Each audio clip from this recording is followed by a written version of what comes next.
que me está sacando. Ok, listo. Déjame ver si... Ok, ¿se logra ver la presentación, la base SPSS? Sí, Sí, ¿no? correcto. Sí, sí, Ok, ya se ok. inicia. Listo, listo, seguimos. Entonces, a ver, muchachos. Decíamos que el análisis factorial exploratorio justamente me va a permitir detectar si aquí hay grupos o no hay grupos. Que también dijimos que puede ser que tú partas de una idea, digamos, tentativa. Que tú digas, bueno, yo he construido ítems que apunten a una cierta dimensión, a otra cierta dimensión, a otra cierta dimensión y así. Pero insisto, es tentativa. Aquí no puedes confirmar nada porque el análisis factorial es exploratorio. Ahora bien, para hacer el análisis factorial exploratorio, necesitas tener en cuenta desde el punto de vista metodológico varias cosas. Una primera cosa que tú necesitas tener en cuenta para el análisis factorial exploratorio es el tamaño de la muestra. Resulta que no hay una ecuación para el tamaño de la muestra en el análisis factorial exploratorio. Sin embargo, cuando tú comienzas a revisar artículos metodológicos para el análisis factorial, te vas a dar cuenta que generalmente vas a ver un número como este, 200 participantes. Es decir, también puedes conseguir que te digan 150, que te digan 250. No hay una ecuación para esto. No hay un argumento matemático, estadístico, una ecuación. No existe. Si usted, por ejemplo, quiere citar, ¿verdad? Bueno, Raúl, pero dame un autor que me ayude a validar que con 150, que con 200 yo puedo hacer un exploratorio y que está bien. Aquí nosotros le colocamos a ustedes artículos que ustedes pueden citar. Y miren este artículo del año que es, 2022. No es un artículo de hace 30 años. Es un artículo bastante reciente y es escrito, ¿verdad? O participa uno de los, digamos, catedráticos bastante versados en esta materia, como es Muñiz. Y de hecho está escrito en una revista de alto impacto, una revista Q1, ¿sí? Entonces, digamos, para evitar ese problema, mira Raúl, el tamaño de la muestra, no, sencillamente voy a hacer un análisis factorial exploratorio, mi muestra debe ser grande. ¿Cómo puedo yo decir que una muestra es grande? A partir de 200. Bueno, por ahí, a partir de 150, pero menos sería inadecuado. Menos sería inadecuado. Mira, aquí más o menos te lo va diciendo. Aquí te lo va diciendo. ¿Listo? Entonces fíjense que, y aquí le colocamos el número de la página para que vayan a este material, y este material ustedes lo tienen disponible en los materiales, ¿no? Lo tiene disponible en sus materiales. Miren, usted entra a lecturas de análisis factorial y aquí está, decálogo. Ustedes tienen todo eso allí para que no haya ningún problema. Por favor, se ve que el artículo está en nuestros materiales, ¿verdad que sí? Aló, ¿me confirman? Sí se le oye, profesor. Ok, ok, ok. Entonces, ese material Se está allí. escucha. Sí está Vale, en el vale, material. Sí está en el vale. material. Muy bien, muy bien. Gracias por eso. Sobre todo para que vean que aquí sustentamos todo. Nada es que a mí me parece. No, hay sustento y podemos citar a un autor. Entonces, ya quitémonos de repente ese conflicto de que el tamaño de la muestra, que dame la ecuación, eso no existe. Tamaños de muestra grandes. Otra cosa que tiene que ver con análisis factorial es que tú tienes que usar una matriz de correlaciones. Y ya dijimos que cuando trabajamos con SPSS, la matriz de correlaciones que se va a usar, lógicamente el software no te la va a dar, el software internamente hace ese cálculo. La matriz con la que va a trabajar el SPSS es con la matriz de correlaciones de Pearson. Vuelvo otra vez. Vimos que existe otra correlación, que son las correlaciones policóricas, cuando las variables son ordinales. Sin embargo, con esto también funcionamos bien. ¿Listo? Si esto fuera un curso de R, pues lo usáramos allá en R. Pero por lo pronto, insisto, esto funciona bien aquí. Y sobre todo, también sabe por qué funciona bien. Porque, digamos, Cuando tú tienes ítems dicotómicos, que son dos opciones, ahí sí la variabilidad es un poco más problema y puede ser más conflictivo, más problemático estos resultados. ¿Listo? Esta justificación ustedes también la encuentran aquí, en este material, que este material también está aquí. Este material, perdón, este material está aquí, ¿no? Dentro de sus materiales también figura ese artículo que ustedes pueden revisar. ¿Listo? Entonces, no se trata de que tú vas a extraer una matriz de correlaciones. No, eso el software lo calcula internamente a partir de los datos que tú le pasas. ¿Bien? Otra cosa, cuando tú haces un análisis factorial, debes tener o justificar estadísticamente que el análisis factorial se puede hacer, que tiene sentido realizarlo. Es decir, tienes que poner el supuesto. Es como cuando tú usas la estadística paramétrica, la no paramétrica, entonces el supuesto de normalidad, de homoscedasticidad, algo similar aquí. Pero en el análisis factorial exploratorio se trabaja con el KMO, que es básicamente Kaiser-Meyer-Olkin, este que está aquí, Kaiser-Meyer-Olkin, KMO. Y ese valor debe estar mayor a 0.70. Es un criterio, ojo, es un criterio. ¿Qué quiere decir que esté mayor a 0.70? Bueno, lo que te está diciendo es que hay una correlación importante entre los ítems y eso es lo que tú tienes que garantizar, que tus ítems están altamente correlacionados, porque si no están altamente correlacionados, pues sencillamente el análisis factorial exploratorio no te va a ayudar. Otro aspecto que tú tienes que revisar, ¿verdad? Es la prueba de fericidad de Bartlett. ¿Qué significa esta prueba? Esta prueba básicamente lo que te dice es un poco lo mismo que hace un momento, que los ítems están correlacionados. Es lo mismo que dice ahí, no es una matriz identidad. ¿Qué es una matriz identidad? Una matriz identidad básicamente es donde no hay correlaciones. Y la única correlación es la variable consigo misma, que es 1. ¿Bien? Entonces, si tú logras garantizar el KMO y la prueba de felicidad de Bartlett, tú puedes decir que la estrategia de análisis factorial exploratorio es adecuada para hacer el análisis que vas a hacer. ¿Cuál es el análisis que vas a hacer? Pues determinar o detectar la estructura que hay detrás o la estructura subyacente que hay detrás de estos 20 ítems o 30 ítems o 15 ítems que tú hayas construido para medir un constructo. ¿Bien? Otra cosa que también nosotros tenemos que tener en cuenta cuando se hace el análisis factorial exploratorio es cuál es el método que nosotros vamos a aplicar para poder extraer la información. ¿Qué significa esto? Es como cuando tú quieres hacer si tú quieres multiplicar, pues usa la multiplicación, ¿no? Si tú quieres dividir, pues usa la división. Es decir, que para cada operación que tú quieras hacer, pues va a existir un método, va a existir una forma de hacerlo. En este caso, cuando hablamos del análisis factorial exploratorio, existen muchos métodos. Existen muchos métodos.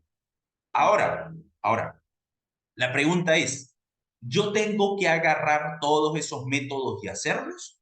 ¿O sencillamente existe alguno que funcione bien, que yo lo pueda justificar desde la teoría, que lo pueda justificar desde la estadística y que me sirva para que cualquier persona que lea mi trabajo no me vaya a colocar ninguna dificultad?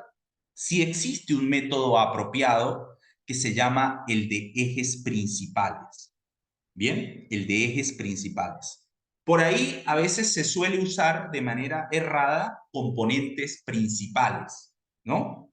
Eso está mal, no está bien. ¿Listo? Hay un sustento matemático y estadístico de por qué eso no está bien. Cuando tú leas este artículo, que lo tienen disponible, vas a mirar que allí te lo explican con cierto detalle.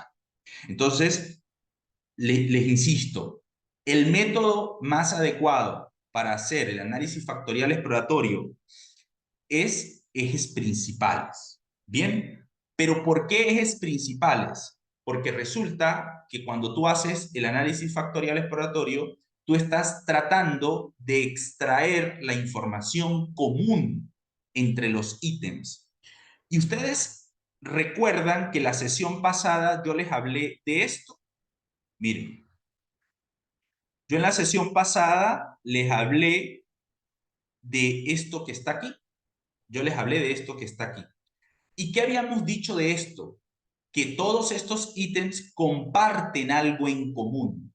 ¿Qué significa que comparten en común? El constructo. Por eso es que aquí, en el análisis factorial exploratorio, el método ejes principales es el que hace ese trabajo y lo hace de manera más óptima. ¿Bien? Otra cosa que está dentro del análisis factorial es cuántos factores vas a retener. ¿Qué significa esto? ¿Qué significa esto? Nosotros dijimos hace un momento que cuando tú haces un análisis factorial, tú puedes tener una idea tentativa. Tú puedes tener un número tentativo de factores o de grupos. Pero claro, como es un análisis factorial exploratorio, tú no estás seguro del todo. Por tanto, lo más adecuado aquí es dejarle al software que te sugiera. Es como que tú le dijeras al software, mira, tengo estos 20 ítems. Todos ellos están apuntando a medir un constructo que se llama inteligencia emocional. Por favor, a partir de los patrones de correlación que tú vas a encontrar, agrúpamelos según ese patrón, según las características comunes entre ellos. Eso es lo que tú le estás diciendo o lo que nosotros le vamos a decir cuando le dejamos que él nos sugiera. Luego, él nos sugiere y a partir de ahí nosotros tenemos que comenzar a mirar teóricamente si esa forma en cómo se agrupó, en cómo el software nos dio una solución, ver si eso tiene o no tiene pertinencia teórica, lo que hablábamos hace un momento. Bien. Otro componente importante cuando nosotros hablamos del análisis factorial, fíjese que hemos tocado varios puntos, ¿no? Porque el análisis factorial es una metodología.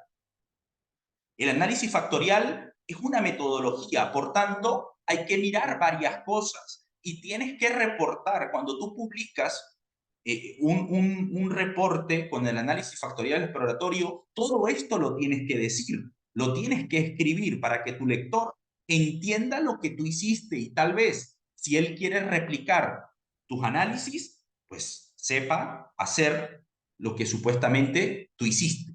¿Bien? Entonces, otro aspecto importante en el análisis factorial es la rotación. A ver, esto es un concepto altamente, digamos, geométrico. No me voy a poner a detallar esto aquí, pero lo que yo quiero que se entienda cuando hablamos de rotación es claridad. Tú haces un proceso de rotación para tener una claridad.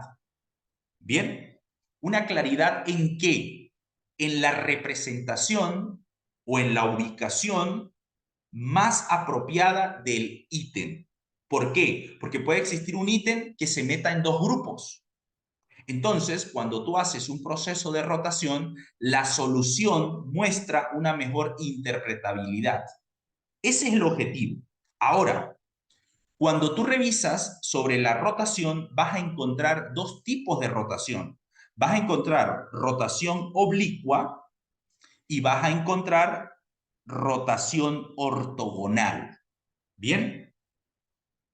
Para hacer esto puntual, la rotación que nosotros vamos a usar por excelencia cuando trabajamos con conducta típica, cuando estamos trabajando con un constructo, cuando estamos diciendo que todos los ítems están apuntando al mismo constructo, que es esto que nos ocupa, nosotros debemos ocupar una rotación oblicua. ¿Qué significa una rotación oblicua? Significa que tú vas a permitir que los grupos que se generen estén correlacionados. ¿Y por qué van a estar correlacionados? Pues porque pertenecen a un gran constructo. Tan sencillo como eso. Ahorita más tarde volvemos a esto, ¿no? Volvemos a esto solo para que nosotros veamos desde el punto de vista metodológico lo que hay que ir haciendo. ¿Y dónde consiguen una justificación para eso? Y un poquito más detallado, aquí en este artículo van a conseguir más información sobre eso en esta página. Bien, entonces, eso para que lo tengamos en cuenta. Ahora sí, vamos a un ejemplo. Vamos a ver cómo todo eso que yo acabé de comentar opera, ¿no? Entonces, pregunto, ¿hasta aquí queda todo bien? ¿O de repente alguna pregunta, algo que no haya quedado claro? ¿O vamos de frente al ejercicio? ¿Qué dicen? Profesor, disculpe, yo tengo duda. Cuando usted habla de correlaciones, ¿qué variables se están correlacionando? Todos los ítems. Ujú. ¿Ítems contra ítems? ¿O Así es una es. disposición aleatoria de los ítems? No. Es como, mira, internamente el software no te lo va a mostrar, o sea, no te lo va a reportar, pero internamente, ¿qué es lo que hace el software? Mira, el software tiene todo esto es lo que tú le vas a pasar. Entonces, él internamente es como si hiciera esto. Correlaciones bivariadas, agarra todo esto que está aquí, aceptar, y te das cuenta que esto es una matriz de correlaciones ítem a ítem, ¿sí o no? Ok. Entonces, Perfecto.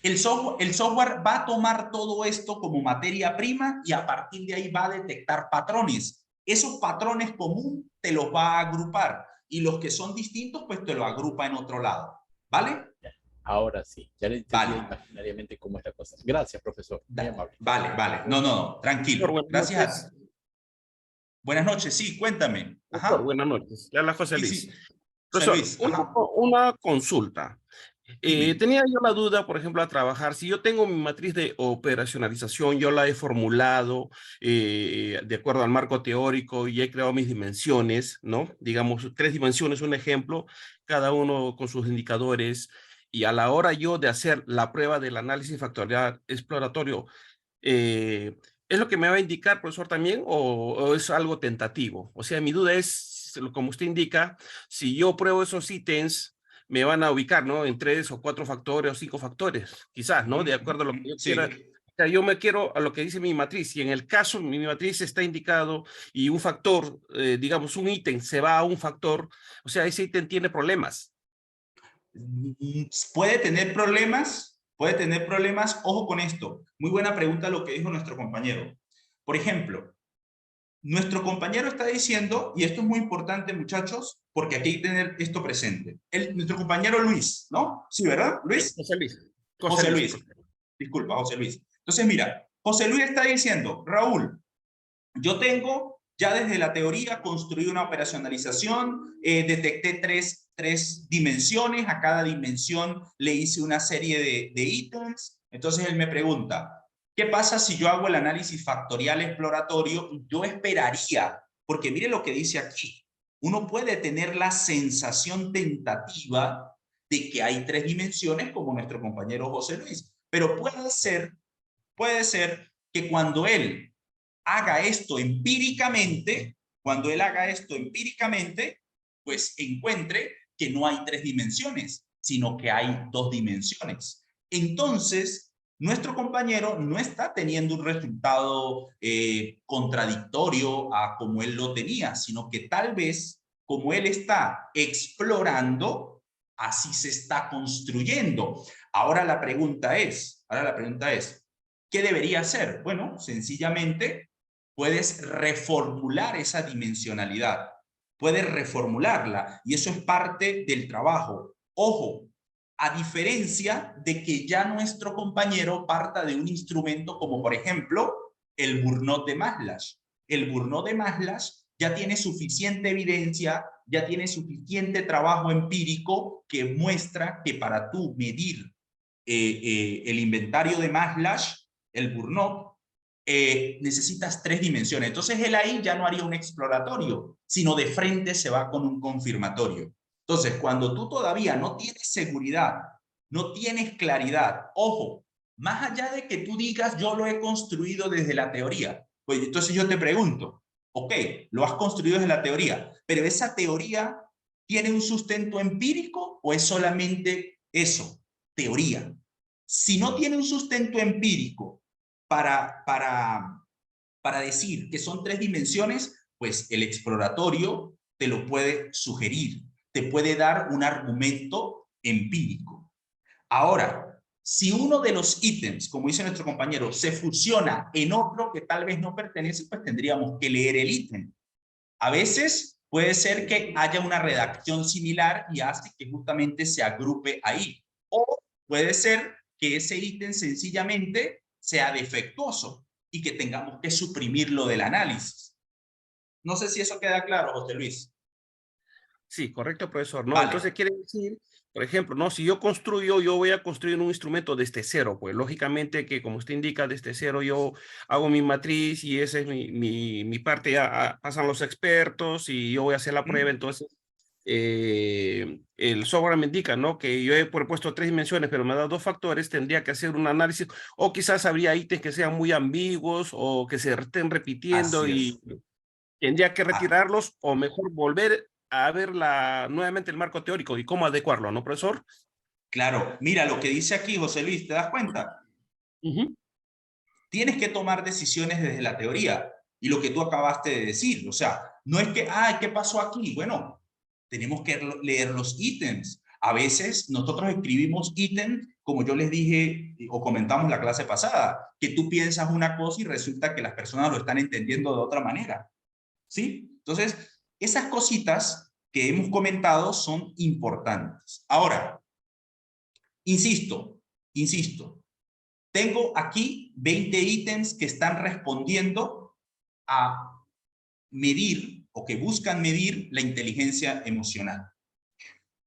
Cada uno de estos ítems, obviamente ya dijimos, debe tener un sustento, debe tener obviamente relación con ese constructo, todo lo demás. Ahora, ¿cómo lo hago en el SPSS? En el SPSS yo les voy a colocar aquí la ruta, o sea, voy a hacer la ruta paso a paso para que ustedes luego lo puedan replicar con sus datos, con este mismo dato. ¿En qué se va a diferenciar? Se va a diferenciar, obviamente, en la interpretación y luego en todo lo que yo hago después del resultado. Ahí se puede diferenciar de dato en dato. ¿Por qué? Porque los datos que yo tengo es posible que sean distintos a los que tenga otro compañero que los está analizando su trabajo. Pero la lógica que vamos a usar aquí es la misma. ¿Cuál es esa lógica? Presten atención aquí un poco, igual la ruta queda grabada, pero para que vean. Miren, yo me voy por analizar. ¿Listo? Yo me voy por analizar. Luego me voy a donde dice reducción de dimensiones. Y luego me voy a factor. ¿Listo? Esa es la ruta. Entro ahí. Ojo con esto que es muy importante. Puede ser que tú tengas variables aquí sociodemográficas, que tú tengas variables que correspondan o ítems que correspondan a otro constructo. Por favor, tú vas a analizar exclusivamente las variables que corresponden a un constructo. Por ejemplo, si tú tienes 30 preguntas, pero 20 responden a inteligencia emocional y 10 responden a satisfacción con la clase, no puedes meter los 30. ¿Por qué? Porque son 2 constructos distintos. Son 2 cosas distintas. Eso no lo puedes hacer. No tiene ninguna lógica. Bien, igual, no tiene ninguna lógica meter variables sociodemográficas. No tiene ninguna lógica. ¿Por qué no tiene ninguna lógica? Porque ya dijimos, el análisis factorial exploratorio parte de las correlaciones y además parte de que todos los ítems que tú estás analizando tienen algo en común. ¿Qué es eso común que tienen? Pues el constructo que estás midiendo. Bien, y debe ser único. Ahora, si tú tienes otro constructo, como les dije, de la pregunta 21 a la 30, pues analizas esa separado, en otro momento. No lo puedes mezclar. Este consejo es muy importante porque a veces hay personas que hacen unas cosas extrañas y, pero ¿por qué me dio esto? Entonces uno revisa y se da cuenta que está mezclando varias cosas a la vez y eso no está bien. Ahora, miren, muchachos, la manera en cómo tú debes configurar esto. La manera en cómo tú lo debes configurar. A mí no me gustan las recetas, pero esto es casi que siempre lo vas a hacer así. ¿Qué significa? Pasé mis variables para el cajón de análisis. Observen que aquí yo tengo una opción que se llama descriptivos. En descriptivos yo voy a seleccionar KMO y prueba de Bartlett. ¿Por qué? Porque es que eso ya lo habíamos dicho, ¿no? Eso ya lo habíamos dicho. ¿Dónde está aquí? Miren. ¿Dónde está Bartlett? Bartlett, ¿dónde estás? Aquí. ¿Listo? ¿Por qué? Porque el criterio me va a permitir determinar si hacer un análisis factorial exploratorio es adecuado o no. Es adecuado o no. Por aquí, déjenme que hay un micrófono. A ver, voy a mutear aquí a nuestros compañeros. ¿Listo? Por favor, desactiven el micrófono. Ok. Entonces, aquí tenemos el KMO. ¿Qué me va a permitir el KMO? Insisto, voy a cerrar. Vuelvo. Descriptivos.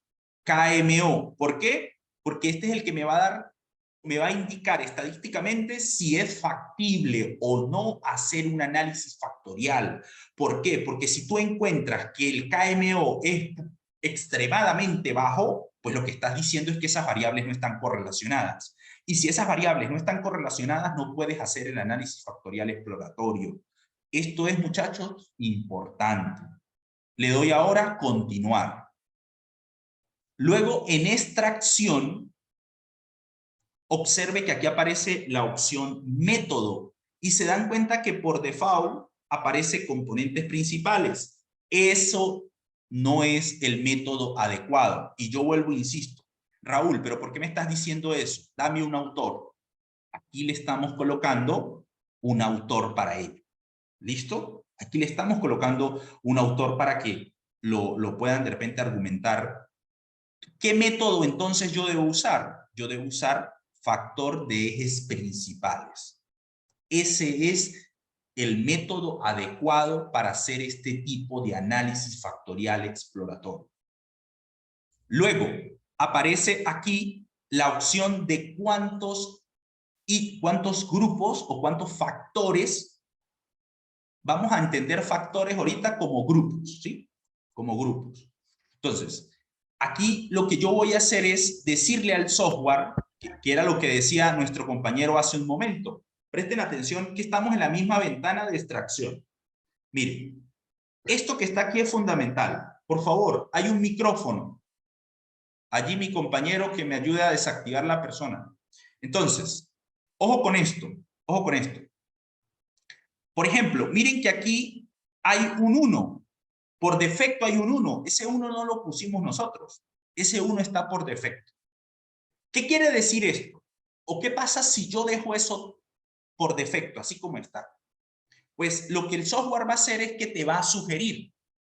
El software va a agarrar esos 20 ítems, los va a correlacionar, va a detectar un patrón de correlación, te los va a agrupar según lo que él detecte. ¿Bien? Eso es. Y ahora, tú dirás, Raúl, ¿tú sugieres esa? Yo te digo, sí, yo te sugiero esa. ¿Por qué te sugiero esa? Porque estás explorando. Porque estás explorando. Ahora, puede ser como nuestro compañero José Luis, que nos compartió un poco su comentario. Él dice, pero Raúl, ¿sabes qué?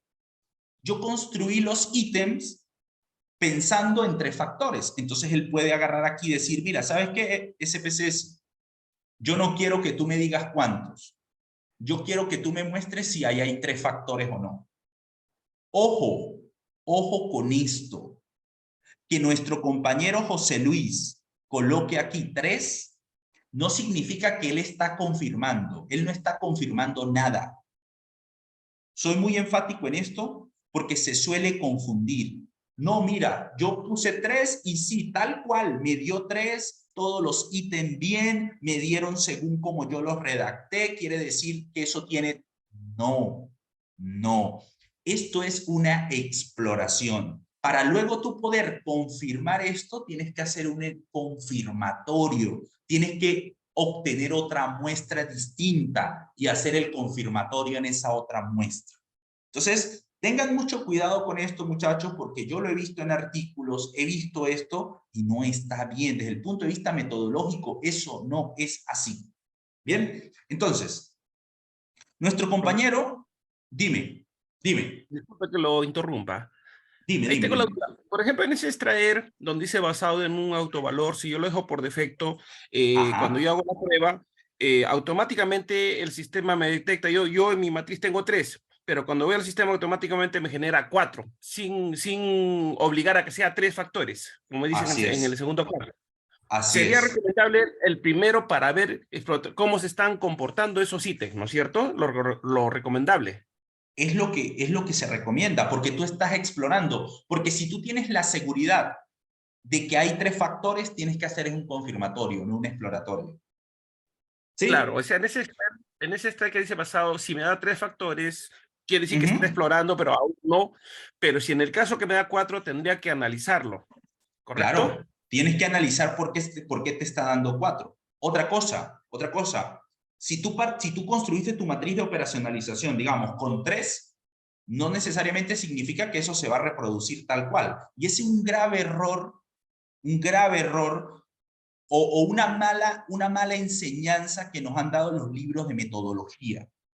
Los libros de metodología nos han enseñado muchas cosas mal.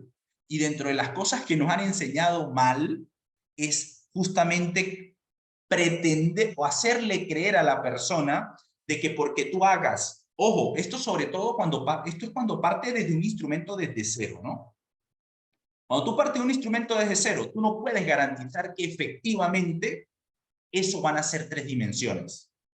Entonces, ¿por qué lo digo? Porque, vuelvo a insistir, las personas suelen pensar de que tienen que tener 3 dimensiones cuando tú hagas esto. No necesariamente.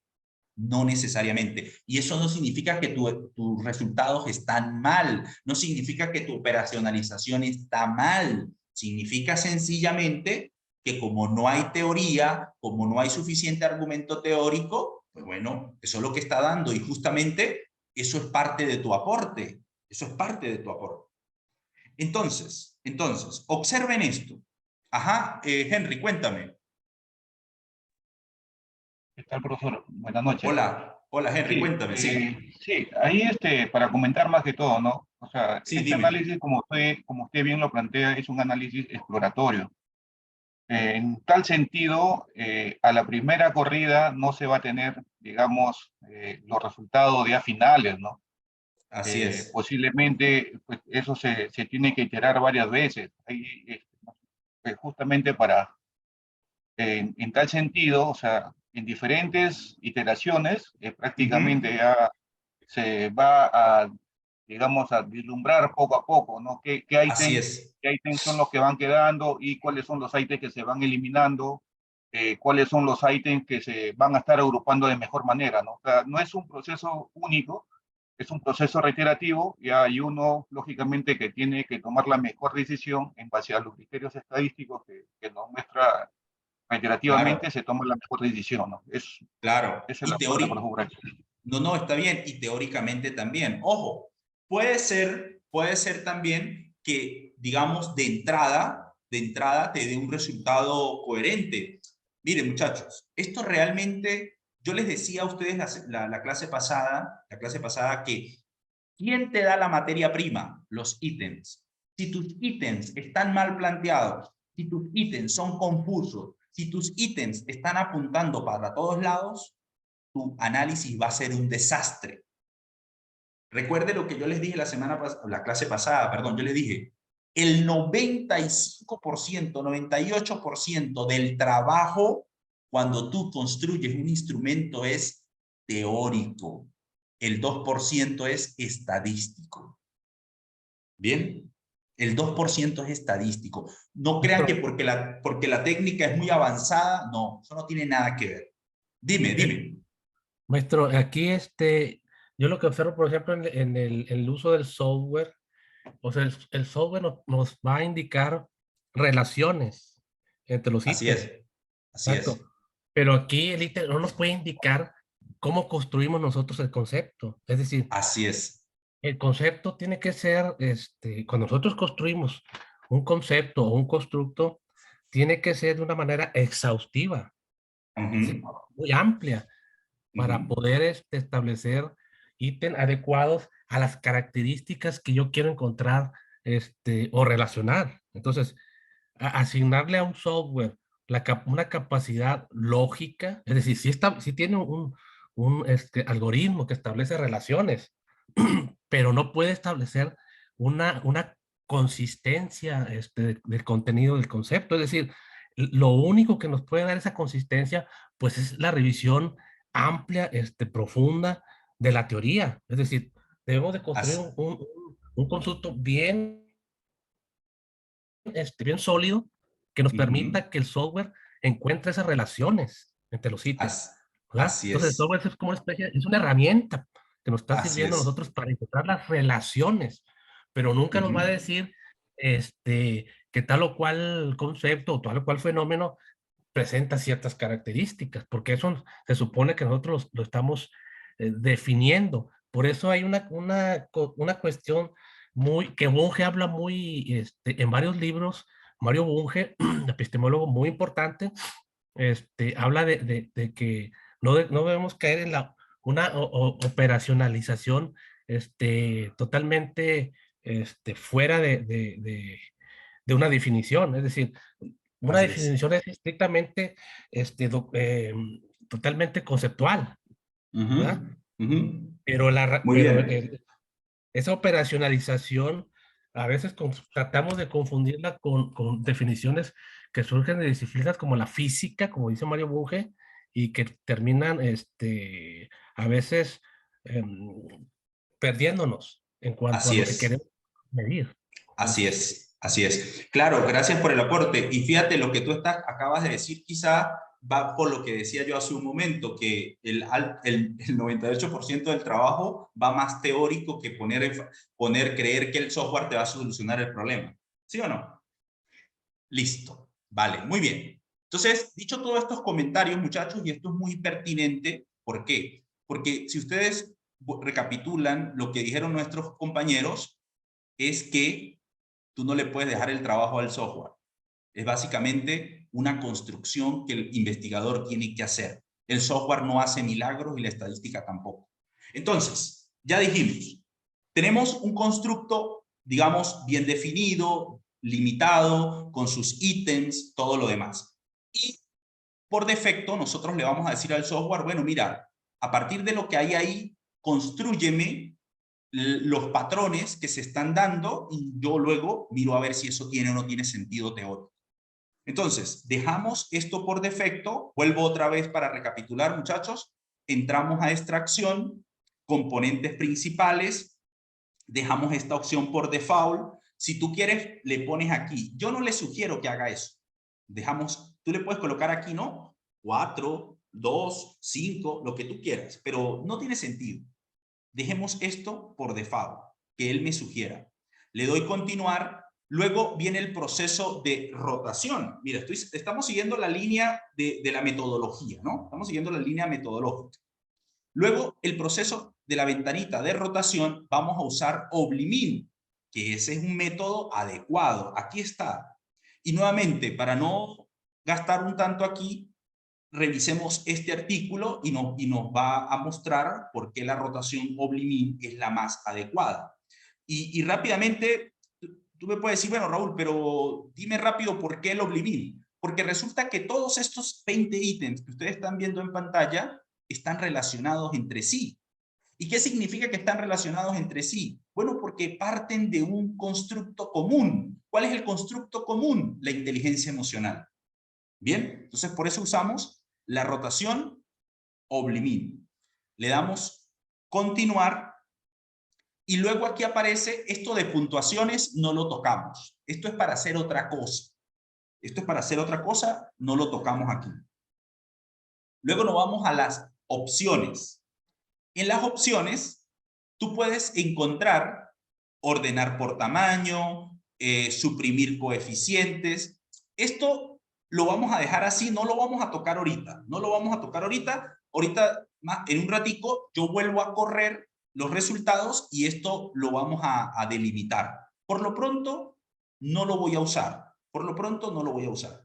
Entonces, yo ya tengo básicamente configurado el SPSS para que me dé el resultado.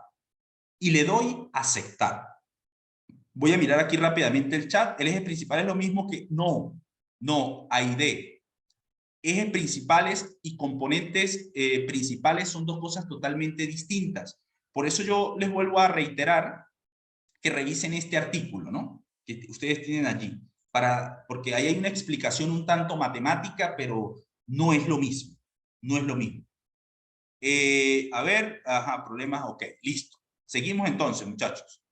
Yo ya tengo aquí, ok, listo, le doy a aceptar. Le doy a aceptar. Cuando yo le doy a aceptar, mire lo que está pasando. Me entregó, aquí dice análisis factorial, y me entregó un montón de cosas. Entonces, yo en este montón de cosas no me tengo que perder, tengo que focalizarlo. Entonces, lo primero que yo voy a mirar es este resultado que está aquí. Voy a copiarlo y me lo voy a llevar aquí para el PowerPoint que les tengo preparados. Y lo voy a colocar aquí, control B. Ojo, esto que yo les voy a mostrar aquí, a modo comparativo, tiene una razón de ser. ¿Por qué? Porque yo vuelvo a insistir. Hay personas que te pueden decir, no, mira, pero es que hay que hacerlo con R, porque el SPSS... Aquí está la solución en R. Insisto, yo lo que hice fue correr esto en R para mostrarle y hacer las comparaciones, para que, digamos, no se dejen confundir. No se dejen confundir. Entonces, observen. ¿Cuánto les dio el KMO? 821. Básicamente es lo mismo que está aquí, miren. Es lo mismo que está ahí, 821. ¿Cuánto les dio la prueba de fericidad de Bartlett? Miren. Es lo mismo que está aquí. ¿Qué quiere decir esto, muchachos? ¿Qué quiere decir esto? Los resultados son en esencia los mismos. En esencia los mismos. Ahora, la pregunta es, Raúl, ¿para qué tengo yo que mirar esto? Ya dijimos, el KMO y la prueba de felicidad de Bartlett básicamente es un indicativo de que el análisis factorial exploratorio es adecuado o no es adecuado. Entonces, vamos a volver y copiemos esto que está aquí. Vamos a copiarlo para poder interpretar esto. Muchachos. Miren, aquí está. ¿Qué te sugiere? Que el KMO debería ser mayor a 0.70. ¿Y cuánto nos está dando? 0.821. O sea que estamos bien. Lo otro que te está diciendo de la prueba de Bartlett. Esta es la prueba de Bartlett. ¿Qué te está diciendo la prueba de Bartlett? Te está dando un P estadísticamente significativo. ¿Qué significa que esto sea estadísticamente significativo? Pues lo que te está diciendo es que la matriz no es identidad. Lo que te está diciendo es que tus datos, que tus variables, que tus ítems están correlacionados entre sí. Y como están correlacionados entre sí, pues al análisis factorial exploratorio es adecuado para poder llevar a cabo la técnica. Ahora, tú me puedes decir, Raúl, ¿y qué pasa si el KMO, supongamos, es 0.310? ¿Qué pasa?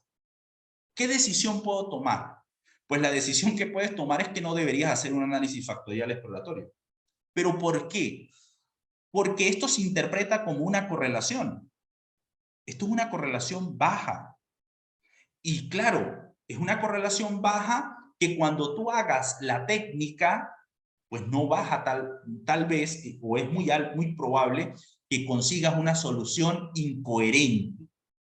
Una solución incoherente. Entonces, cuando ustedes ven artículos que han trabajado el análisis factorial exploratorio, siempre te van a reportar el KMO. Y ese KMO es un indicativo de si tus variables están o no están altamente correlacionadas.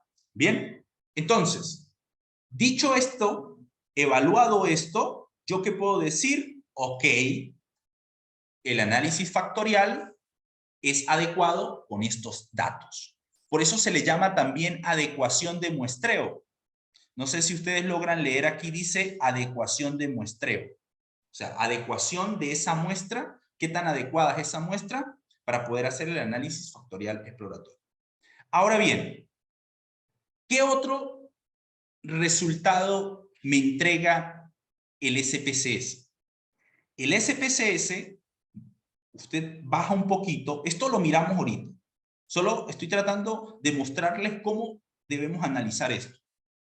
El SPSS también te entrega un poco más abajo esta matriz. Dice, vamos a darle copiar y vamos a pegarla aquí. ¿Listo? R es un poquito, claro, más potente en el sentido de que te entrega unos gráficos, una cosa. Pero aquí lo que me interesa ver es esto, miren. Lo que me interesa ver es esto que está aquí. Y específicamente esto. ¿Qué es lo que te está diciendo? R, que el número de factores subyacentes en esas 20 variables, en esos 20 ítems son 5 factores, 5 grupos. Lo que te está diciendo R es, mira Raúl, con esos 20 ítems, según los patrones que yo estoy detectando, ahí hay 5 factores, ahí hay 5 grupos, ahí hay 5 dimensiones que se están diferenciando. Cuando tú usas el SPSS, mira lo que el SPSS te está indicando también. Te está indicando 5 factores. ¿Por qué aquí no te pone nada? Bueno, porque aquí no hay nada. El SPSS también te está indicando lo mismo. Te está llevando a una conclusión igual. ¿Bien? Te está llevando a una conclusión igual. Ahora, la pregunta aquí es, ¿y cuáles son esas dimensiones? ¿Cómo se agruparon los ítems? Entonces, tú bajas un poquito más, aquí tenemos en el SPSS, ¿no? Varianza explicada, tú bajas, esta matriz factorial es un insumo, no la interpretamos, tú bajas aquí y te encuentras una matriz que se llama matriz patrón. ¿Listo? Esta matriz patrón. Entonces, vamos a ver si copiamos todo esto que está aquí, copiamos esta matriz, voy a copiarla, pasa es que como voy a copiarla aquí al Excel, control V, voy a copiar aquí al Excel, ¿listo? Y vamos a poner esto un poco centrado, en negrita, ¿listo? Negrita, y voy a hacerle una impresión de pantalla a esto. Le voy a hacer una impresión de pantalla. Copiar, y me vengo para la salida aquí. Miren, para que ustedes vean. Para que ustedes vean. Esta es la salida NR. Esta es la salida NR. Esta es la salida en el SPSS. Ahora, observen, miren. El ítem 1. El ítem 1. Observen que el ítem 1, aquí está el factor 1, factor 2, factor 3, factor 4, factor 5. Es decir, los 5 grupos que está detectando y que hace rato habíamos comentado. Entonces, aquí están. ¿Qué te está diciendo el SPSS? Te está diciendo, mira, muchachos, ¿sí se logra visualizar esto? ¿Aló? Sí, ok, profesor. Ok, vale. Entonces, mira lo que está pasando aquí, mira. Esto es una correlación extremadamente baja, muy baja. Ah, pero mira, esta correlación es alta. Bueno, esta correlación también es bastante baja y esta es baja. ¿Qué puedo ir viendo yo? Que el ítem 1 se está agrupando en el factor 3. ¿Qué puedo ver yo aquí también? Miren, ¿qué puedo ver yo aquí? Miren, el ítem 1 también se está agrupando en el factor 3. Levemente, un poquito más alto, si tú ves 7.77, 0.72, un poquito más alta. ¿Por qué? Porque en R estamos usando la matriz de correlaciones policóricas, que efectivamente va a ser un poquito más grande. Pero en esencia, mire que se está ubicando en el mismo factor y básicamente con la misma intensidad, con el mismo grado de relación. Si luego tú sigues mirando, ahora vamos con el ítem número 2. El ítem número 2, ¿dónde estaría mejor representado el ítem número 2? En el factor 2. ¿Dónde está el ítem mejor representado en R? Igual, en el factor 2. ¿Dónde está mejor representado el ítem 3? El ítem 3, ¿dónde está mejor representado según esto? En el 4. ¿Dónde está representado aquí? En el 4, miren. En el 4. Entonces, ¿qué es lo que yo les estoy mostrando aquí, muchachos? ¿Qué es lo que yo les estoy mostrando aquí? Que sí, ciertamente, ustedes se pueden ver, los valores varían un poquito, pero en esencia los resultados son los mismos. Y yo vuelvo a insistir, no caigan en la trampa de aquel que te diga que el R que tienes que usar porque el SPSS es malo. No. Mira, los resultados son básicamente los mismos. Bien, entonces, ¿qué estoy detectando yo aquí en esta nube, muchachos?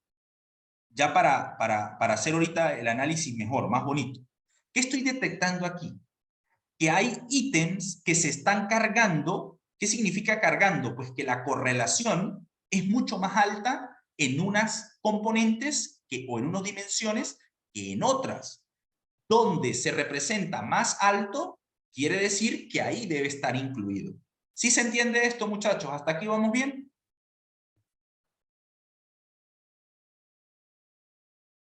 ¿Aló? Todo bien. Todo bien, Sí, todo ok. bien. Ok, todo ok. Me alegra, todo ok. Perfecto. Ahora, yo les dije hace un momento, o sea, esto se lo reporté así todo así feo, porque esto está bien feo, esta salida está bien fea. SPSS nos las entrega bonita. ¿Para qué la reporté así toda bien fea? Bueno, para que ustedes vieran que los resultados son básicamente los mismos. Ahora, voy a duplicar esta diapositiva y voy a borrar ya todo esto. Ya quedamos claro de que esto es lo mismo. Ya lo acabamos de... Si tú sigues mirando todo lo demás, vas a llegar a la misma conclusión. Entonces, voy a dejar este espacio bonito y vamos a reportar en SPSS la solución más bonita. ¿Qué significa la solución más bonita? A ver, descriptivos igual. Extracción lo dejamos tal cual. Rotación lo dejamos tal cual. En opciones. Aquí tenemos, digamos, el formato un poquito más bonito. Yo les dije a ustedes que nada de esto lo marcáramos hace rato. Ahora lo vamos a marcar. Entonces, ¿qué significa esto? Ordenar por tamaños. Entonces, él lo que me va a hacer es ordenar. Fíjense que en la salida que teníamos hace un momento, está todo disperso, ¿no? Unos para allá, otros para acá. Incluso hay unas cargas factoriales bastante bajas, ¿no? Por ejemplo esta, miren, cargas bajas. Cargas muy bajas que me distorsionan la lectura, no me permiten una lectura rápida y más limpia. Entonces, cuando yo estoy aquí, yo le voy a decir, ordénamelo por tamaño, pero suprímeme algunos coeficientes. Y aquí viene un aspecto también que se suele hacer. ¿Qué quiere decir esto? Yo le voy a decir al software, mira, únicamente repórtame las cargas factoriales. Estas cargas factoriales, todo esto son cargas factoriales que nosotros interpretamos como correlación. Yo le voy a decir, estas cargas tan bajitas no me las pongas porque me estás generando ruido, me estás generando ahí distorsión para yo leer. O sea, no me pongas esto, por favor. Entonces, ¿qué criterio uso aquí? ¿Qué criterio? Generalmente, nosotros solemos colocar un punto 3. ¿Qué quiere decir esto? Que le estoy diciendo al software, mira, todas aquellas cargas factoriales que son pequeñas, ¿y cómo vamos a considerar pequeño? ¿Qué se considera pequeño en el análisis factorial exploratorio? ¿Qué se considera pequeño? Todas aquellas cargas factoriales que están por debajo de punto 3.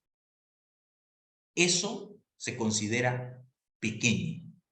¿Bien? Usted dirá, dame un autor, porque no te creo. Bueno, porque no te creo. Aquí hay un autor. Aquí hay un autor. ¿Listo?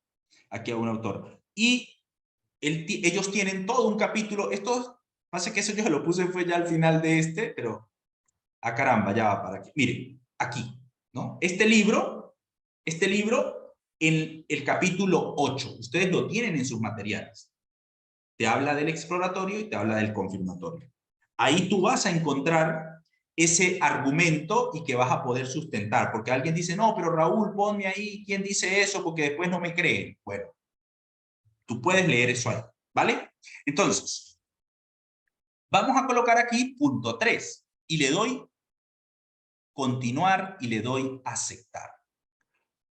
Esto que está aquí no se modifica para nada porque yo no estoy modificando esto. Este es el mismo resultado. Esta es la misma, mira, 5 factores, es lo mismo. ¿Qué es lo que cambió? Miren, miren ahora cómo me entregó la matriz patrón. Vamos a abrir aquí una nueva, control B.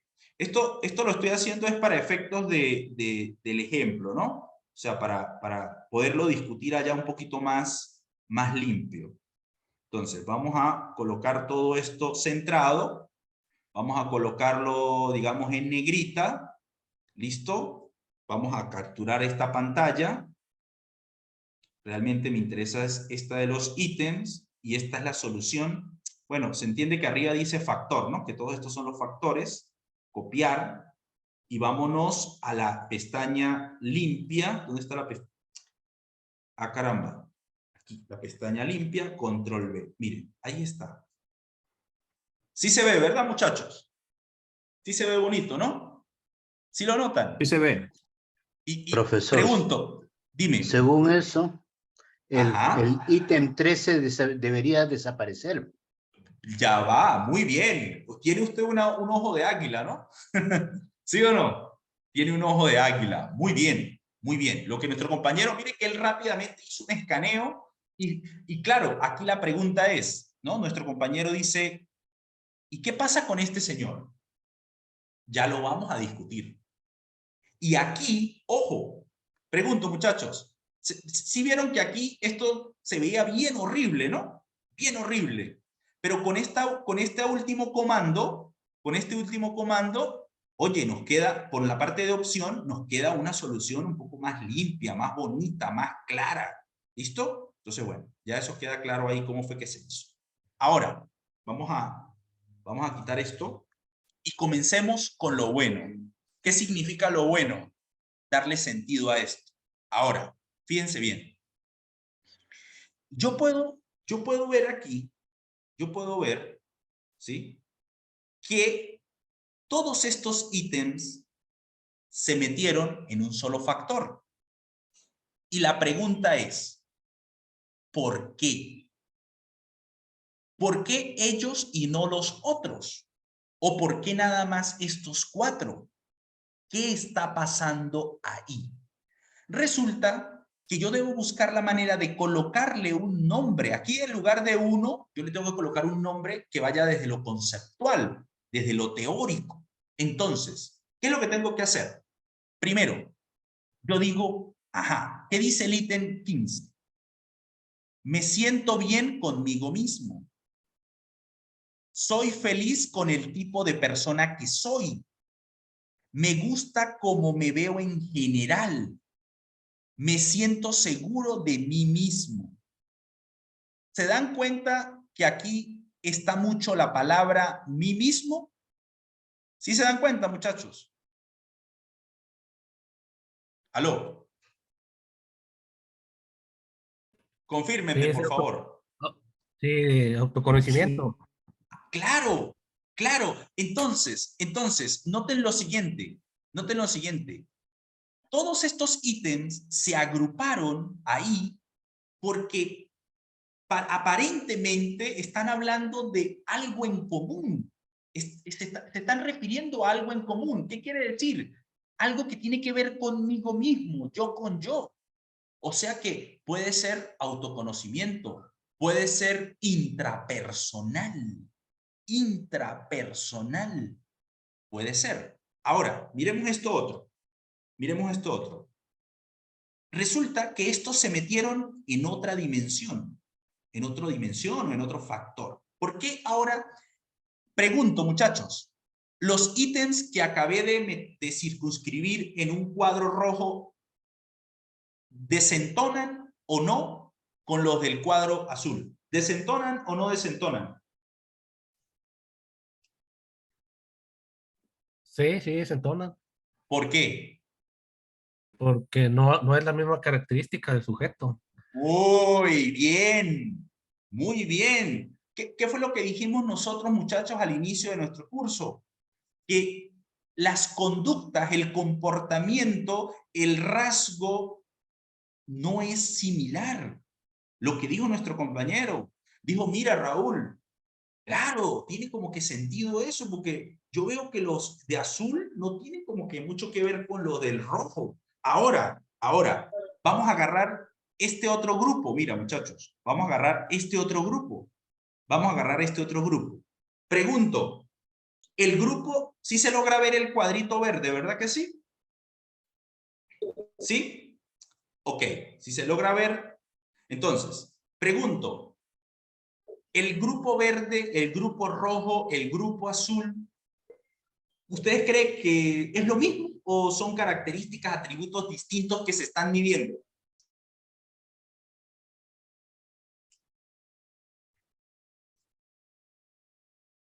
¿Quién me dice? Muchachos.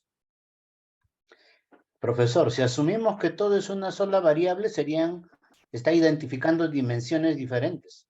Muy bien, pero claro, ya vamos para allá. Pero mi pregunta aquí es la siguiente, porque quiero que entendamos por qué nos está agrupando esto así y por qué nosotros tenemos que luego darle un nombre. Mi pregunta es, ¿el cuadro azul, rojo y verde, ustedes consideran que están evaluando cosas iguales o características distintas? Evaluando características diferentes. Muy bien, muy bien. O sea, les pregunto, ¿entonces hubiese tenido sentido que todos los ítems estuvieran mezclados en uno solo? ¿O creen ustedes que esta es Profesor, una... Dime, disculpe, en lo dime. que estaba pintando, lo que nos estaba mostrando factor por factor, no se veía la pantalla completa. No sé a qué se debe. Ah, no, A mí porque no yo, se... porque yo la amplié. Así, se te vio así. Yo era para que leyeran mejor los ítems. ¿Sí lo ves? ya, porque el tercero no se veía todavía. No, por eso. Pero Ya, yo lo que listo. quería, listo, vale, gracias. Mira, muchachos, yo lo Gracias que a usted. quería, yo lo que quería era que vieran, que vieran esto, ¿no? Igual, que vean lo que está pasando aquí, que vean lo que está pasando aquí. ¿Listo? Que el contenido, las características, los comportamientos, si se quiere, son distintos. Entonces, ojo aquí, muchachos. ¿Se dan cuenta que no tiene mucho sentido que yo agarre todo esto y lo evalúe como una sola cosa? Tendría más sentido que yo lo evalúe por características. Y esas características son muy bien lo que dijo nuestro compañero hace un momento. Dimensiones. ¿Listo? Ahora, ¿cuál es el paso a dar? ¿Cuál es el paso? Colocarle un nombre. Colocarle un nombre. Por ejemplo, yo a esto no le puedo colocar cualquier cosa.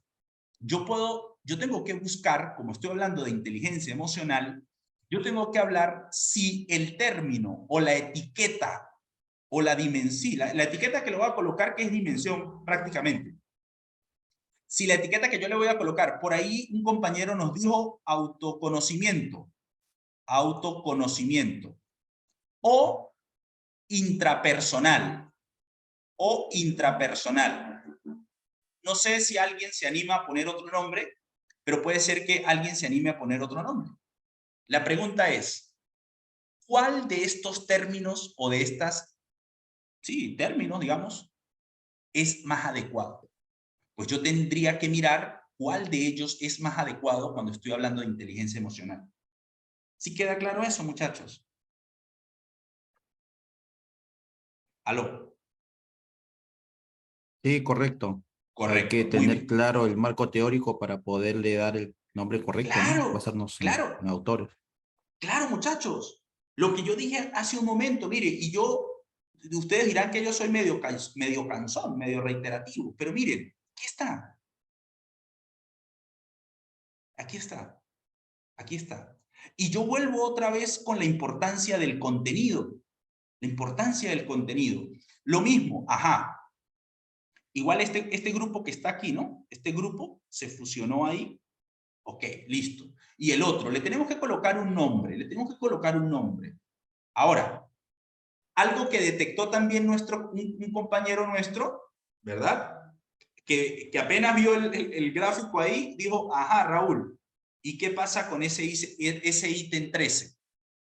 ¿No? Nuestro compañero rápidamente se dio cuenta, no, es que no puedo ampliarlo, porque si lo amplío, no se va a ver. Miren, se dan cuenta que el ítem 13 no saturó, también se le llama saturó, ¿no? No saturó en ninguno de los ítems, perdón, en ninguna de las dimensiones. Entonces la pregunta es, ¿por qué? ¿Por qué? ¿A qué se debe? ¿Será que ese ítem está mal escrito? ¿Será que ese ítem está preguntando una cosa totalmente distinta a todo lo demás? Que es lo más seguro, ¿no? Que es lo más seguro. ¿Será que ese ítem no está siendo claro o no fue claro cuando la persona lo respondió? Entonces, aquí entra toda la ingeniería teórica, ¿no? Toda la ingeniería teórica. Entonces, tú dices, ajá, voy a leerlo. Me gusta hacer cosas para ayudar a los demás, ¿no? Me gusta hacer cosas para ayudar a los demás. Entonces, tú dices, pero este grupo está hablando de intrapersonal. Este grupo está hablando de otra cosa. Este grupo está hablando de otra cosa. Y claro, este ítem quizá es muy general. Me gusta hacer cosas para ayudar a los demás. Puede ser, insisto, nuevamente, puede ser que este ítem esté siendo muy general, no está siendo muy concreto, muy específico. ¿Listo? Por ejemplo, miren el ítem 5. Miren lo que dice el ítem 5. ¿Qué dice? Ya que tengo que admitir aquí, entonces me toca que salir. A ver, muchachos, miren qué dicen estos tres ítems. Miren qué dicen esos tres ítems. Sé cómo se sienten otras personas. Entiendo cómo se sienten otras personas. Sé cuando la gente está enfadada, incluso cuando no dice nada. Esto está hablando de algo externo al sujeto, de algo externo. O sea que aquí nosotros podemos decir como empatía, interpersonal, ¿no? No intra, interpersonal, de repente nosotros pudiéramos decir empatía, ¿no? Por decir algo. Y vemos me gusta hacer cosas para ayudar a los demás. Esto se parece mucho, o sea, pareciera tener algo ahí con empatía, con el otro. ¿Sí entienden lo que estoy diciendo, muchachos? ¿Aló? Sí, sí, se entiende. Sí, sí. Ok. Pero yo tengo que preguntarme, ok, pero ¿por qué si se parecen mucho a esos tres? Porque si tú lees el resto de ítems, no se parece a los otros. No se parece, ¿no? Entonces tú dices, ¿pero por qué? Tal vez, fíjense que aquí está hablando de algo mucho más general, ¿no? Está hablando mucho, algo de la redacción, algo está pasando. Entonces, Hay una quizá, contradicción. ajá, Hay una contradicción porque los tres de arriba están refiriéndose a algo externo. ajá, Y cuando dicen que gusta hacer cosas, está partiendo del mismo. muy bien, muy bien. Está Entonces, observándose a sí fíjense, mismo. Los tres primeros están observando fuera de él. Y en la siguiente, la que no figura en nada, la 13, está partiendo de una mirada hacia su misma persona. dirían por ahí introspectivo, ¿no? Entonces, Claro, claro. Entonces, pero se dan cuenta que pareciera parecerse a estos tres, pero no se parece del todo. ¿Sí o no, muchachos? ¿Aló? Entonces, noten que este ítem, ¿qué sería lo ideal? Pues excluirlo, quitar el ítem, en todo caso. O puede ser que tú lo reformules y vuelvas a aplicar el instrumento. Se lo aplique a 200 más, a 200 personas. Pero tal vez tú dices, pero no, yo no puedo volver a hacer eso. O sea, me va a llevar mucho más tiempo. Entonces, retiras este ítem, pero lo tienes que justificar en la teoría. Allá cuando estás, dices, el ítem número 13 se retira del análisis, ya que es un ítem que está, digamos, está contemplando aspectos que tienen que ver con esto o lo otro, se lo justificas, o sea, lo puedes excluir. ¿Por qué? Porque aquí ya no lo puedes forzar. Aquí ya no puedes forzar a que él entre en algún lado. Ahora, vamos a decir que tú lo excluyes, que tú dices, mira, sí, este ítem 13, la verdad es que no. La verdad es que está bien problemático, no está en ningún lado, o sea que lo quito. Ojo, pero tienes que volver a hacer el análisis. Entonces, te vas otra vez, análisis factorial, y excluyes el ítem 13. No puedes excluirlo y no hacer nada. Tienes que excluirlo y volver a ejecutar el análisis. Y te quedas otra vez aquí, mira. Te quedas otra vez aquí. Que este es el mismo resultado, pero ya sin ese ítem 13. Sin el ítem 13. ¿Bien? Ahora, básicamente, eso es lo que nosotros hacemos o lo que se hace cuando se lleva a cabo un análisis factorial exploratorio. Dime, Manuel. Sí, este ítem no se pudo haber identificado en las correlaciones. Claro, él tiene Y una desde, correlación. Él tiene y una desde ahí correlación. verlo y desde ahí Pero, eliminarlo, perdón. Dime. perdón, pero él ya se identificó porque al ponerle menos de 0.03 ya lo borró, ya lo eliminó como un ítem que no aporta. Que no aporta. De hecho, buena pregunta. Mira, vamos a verlo aquí. Mira, vamos a ver el ítem 13. Esta es la misma solución, ¿sí o no? Esta es la misma solución. Mira el ítem 13. ¿Sí ven? Es un ítem que básicamente está muy por debajo. Claro, estaría en el factor 3, pero está muy por debajo. De hecho, para complementar esto un poco más, vamos a volver aquí. Vamos a suprimir esto que está aquí, o sea, vamos a quitar esto, vamos a hacer esto un poquito más pequeño y me voy a traer otra tabla que está aquí, que se llama la tabla de comunalidad, que esta no la hemos interpretado, pero aquí nos va a servir para darle un poquito más de fuerza a lo que estamos diciendo. Miren, aquí está la extracción. Vamos a colocarlo ahí. Se entiende que ahí está el número de... Pero ahí no está el Dime. 13, profesor. Ahí no está el 13. Perdón, Es en la anterior. perdón. En la Sí, anterior. sí. Tienes toda la razón, gracias. Tienes toda la razón. Vale, perdón. Copiar. Tienes la razón. Ok. Control B. Copiar. Vamos a traernos. Aquí, digamos, esto queda claro. Vamos a pegarlo ahí. Ahí está el ítem 13. Vamos a hacerle aquí un capture de pantalla. Vamos a copiar. Vamos a traernos esa información para tenerla aquí paralela. Ahora, fíjense esto. ¿Qué es la comunalidad? ¿Qué es la comunalidad? La comunalidad es el aporte que está teniendo cada ítem. Observe que esto es por ítem.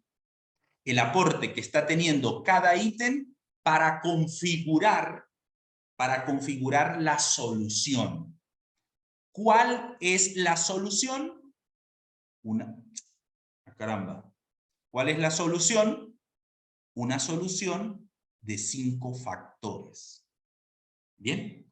Entonces, ¿cuál es la columna que yo observo? Extracción. Es decir, que el 56% de la variabilidad del ítem 1 se está extrayendo para configurar esta solución.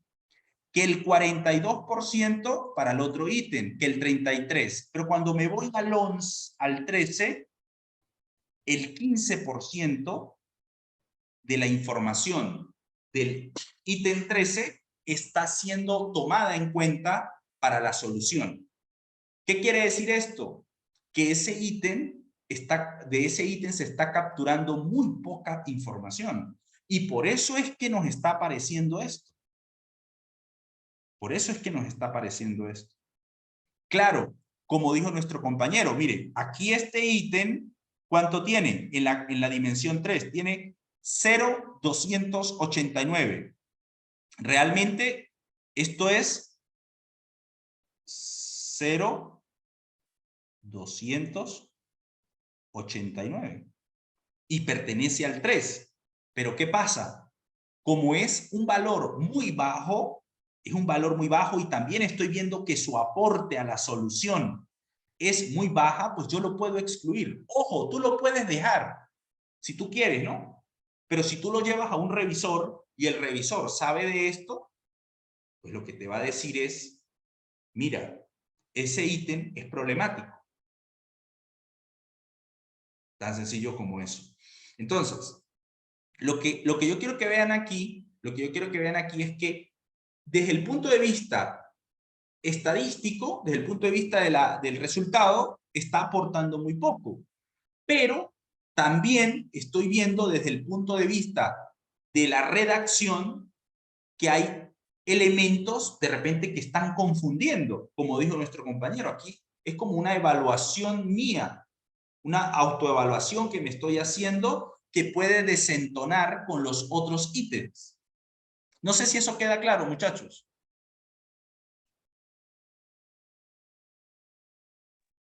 Claro. Muy bien, muy bien.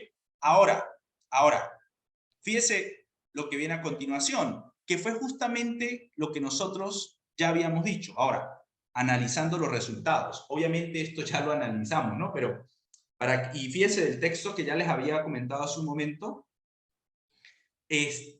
básicamente hacemos el procedimiento en el software, luego tratamos de darle un nombre a cada una de esas dimensiones. Mira, aquí está. Ya hablamos de la comunalidad, ya hablamos de la carga factorial. Cuando yo hable de carga factorial, nos referimos a esto, ¿no? Ahora, tú dirás, bueno, Raúl, ¿Y qué significa? ¿Cómo interpreto yo este valor? ¿Cómo lo interpreto? ¿Qué me está diciendo? Este valor de 0.7 yo lo interpreto como una correlación. Ya ustedes saben que la correlación va entre -1 y 1. Mientras más próximo a 1 o a -1, pues la correlación es mucho más fuerte, ¿no? Entonces, ¿qué estoy notando aquí? Bueno, que es una correlación fuerte, 0.7 es fuerte. Ahora, ¿cómo lo interpreto? Yo digo que la correlación entre el ítem y el factor al cual pertenece es 0.7. Es como si tú estuvieras correlacionando dos cosas. Luego, puedo ver que el ítem, este que está aquí, bueno, este es el 15, ¿no? Luego puedo ver que el ítem 17 correlaciona también alto con su factor, el otro y el otro. ¿Qué estaba viendo en el ítem 13? Que la carga factorial más alta era en la dimensión 3, pero igualito era una carga, una correlación débil. Una correlación débil. Presten atención a esto también. No sé si lo observaron. Miren, presten atención al ítem 19. Presten atención al ítem 19. El ítem 19, ¿cuánto está aportando a la solución? 27%. ¿Listo? Si tú lo comparas con los otros, pues es bajo también. Pero cuando tú miras el ítem 19, mira la carga factorial que tiene. 0.5. Entonces, noten que no necesariamente el hecho de que aquí esté muy bajo, bueno, 27 pues no es tampoco tan bajo, ¿no? Pero pudiera uno decir, bueno, Raúl, pero ese 27 es como pequeño. Pero cuando yo vengo a su representación factorial en la dimensión donde está ubicado, me doy cuenta que es alto. Entonces, lo dejo, porque puede uno estar tentado a suprimirlo, a eliminarlo, ¿no? Entonces, esto hay que tenerlo también muy, muy en cuenta. La eliminación de los ítems, mira, eliminación de los ítems. No es raro eliminar ítems. Y mira, es más, mira lo que los autores te están diciendo. Estos mismos autores te ponen 0.40 o comunalidades bajas. ¿Qué quiere decir? Que automáticamente este ítem debería ser volado de ahí, debería ser suprimido, debería ser quitado. Es más, tiene carga factorial baja y una representación en la comunalidad también baja. Por tanto, es un candidato sencillamente a excluir. Ahora, miren lo que seguimos nosotros enfatizando, muchachos. Esta decisión debe informar y considerar tomando en cuenta la validez del contenido. ¿Se dan cuenta? ¿Qué quiere decir esto? Que si bien es cierto, el ítem 15 está aportando muy poco y el 13, y el ítem 13 tiene muy poca carga factorial, también tengo que mirar si quitar ese ítem no me genera problemas en el constructo. Y aquí me estoy dando cuenta que sencillamente es un ítem muy diferente a todos los demás. Cuando me refiero muy diferente a todos los demás, es el hecho de la manera en cómo está redactado. ¿Bien? Entonces, noten que esa es una decisión que yo también puedo tomar. Mira, algo más. Cuando elimina un ítem, debe volver a analizar los ítems que quedaron.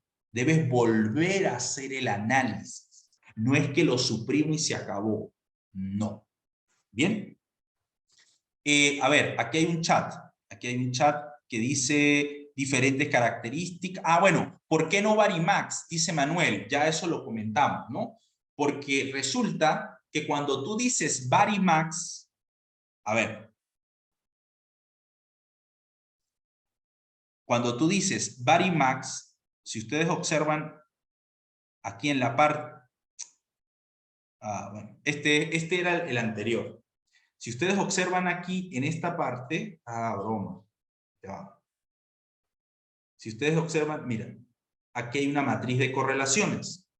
Vamos a traernos esa información para acá. Esta información no es necesaria reportarla, ¿no? Pero solo para comentar lo que dice nuestro compañero Manuel, ¿no? Que por qué no Varimax. Entonces resulta que cuando tú hiciste la rotación, estás permitiendo que los ítems se correlacionen. Pero ¿por qué yo permito que los ítems, las dimensiones se correlacionen?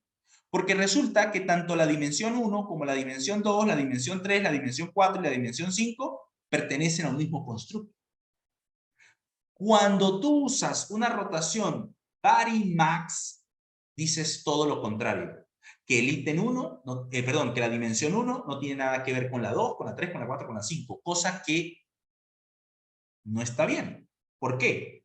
Porque el ítem, la dimensión 1, la dimensión 2, 3, 4 y 5 provienen de un mismo constructo. Un constructo que se llama inteligencia emocional. Entonces, esa es la razón por la cual yo no puedo usar una rotación Varimax. Igual, Manuel, mira. Aquí, en este artículo, cuando hablamos de la rotación, ahí, en la página 1164, que ya hemos comentado, ahí aparece un poco más una explicación más a profundidad, ¿no? Por si lo quieres allí revisar, ¿vale? Intrapersonal, por aquí, muchas gracias. Ok, vale. No, gracias a ti. No. Dime, ¿alguien levantó la mano? Sí. Sí. Profesor. Dime. Sí. Ya. Dime. La consulta, profesor. En el caso, Bueno, cuando estamos en la varianza total explicada. Ya, disculpa. José Luis, dale. Sí, en la varianza total explicada, tengo una duda. ¿Ahí se aplica el criterio de Kaiser que debe ser mayor a 1 para poder considerar ese factor en la carga? Sí, claro, ese fue el que usamos por defecto. Claro, que está aquí. Ajá. Sí. Aquí, mira. Extracción, aquí. El de Kaiser. Mayor a 1. Ya, Sí, y cuando me sale, por ejemplo, en la varianza total explicada, los 5 factores, si no cumple 1, no se le toma en cuenta ese factor. Claro, es que justamente fue lo que teníamos aquí hace un momento. Lo que pasa es que ya voy con esa parte de la varianza explicada, ¿sí ves?